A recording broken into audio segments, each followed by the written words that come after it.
आप सबको जय मसीह की। आज तारीख है 14/1/2026 और हम सुबह का वचन पढ़ेंगे।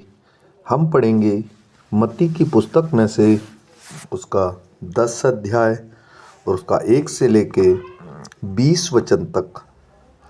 फिर उसने अपने 12 चेलों को पास बुलाकर उन्हें अशुद्ध आत्माओं पर अधिकार दिया कि उन्हें निकाले और सब प्रकार की बीमारियों और सब प्रकार की दुर्बलताओं को दूर करे।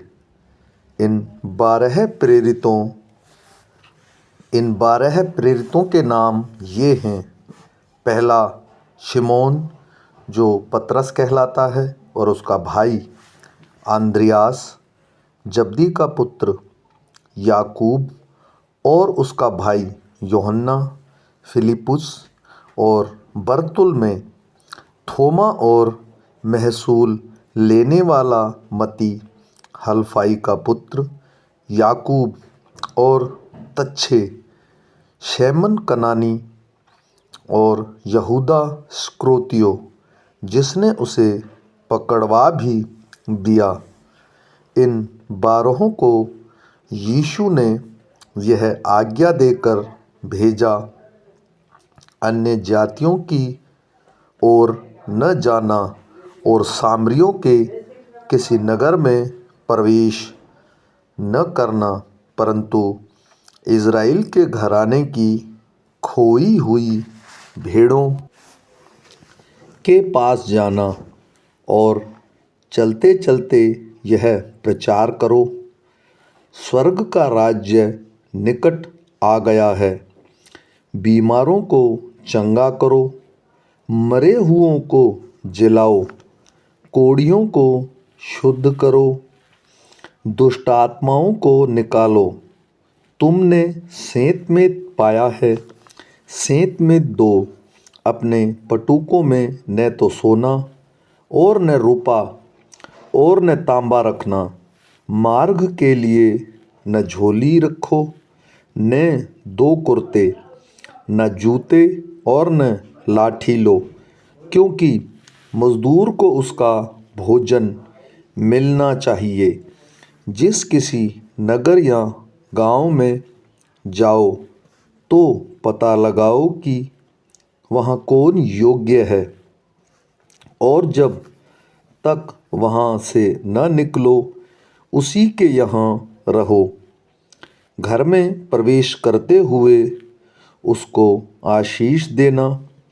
यदि उस घर के लोग योग्य होंगे तो तुम्हारा कल्याण उन पर पहुँचेगा, परंतु यदि वे योग्य न हो तो तुम्हारा कल्याण तुम्हारे पास लौट आएगा। जो कोई तुम्हें ग्रहण ना करे, वह तुम्हारी बातें न सुने, उस घर या उस नगर से निकलते हुए अपने पाँव की धूल झाड़ डालो। मैं तुमसे सच कहता हूँ कि न्याय के दिन उस नगर की दशा से सदोम और अमोरा के देश की दशा अधिक सहनीय योग्य होगी। देखो, मैं तुम्हें भेड़ के समान भेड़ियों के बीच में भेजता हूँ।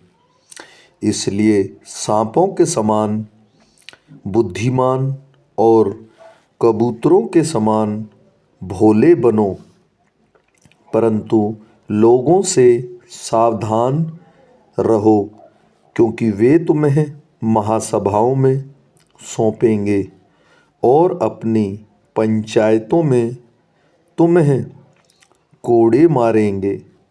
तुम मेरे लिए हाकिमों और राजाओं के सामने उन पर और अन्य जातियों पर गवाह होने के लिए पहुँचाए जाओगे।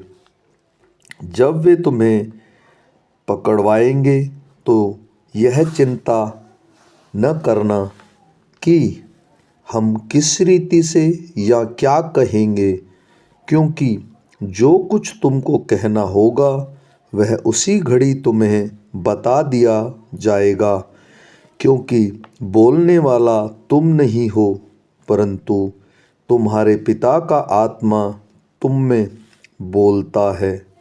आमीन।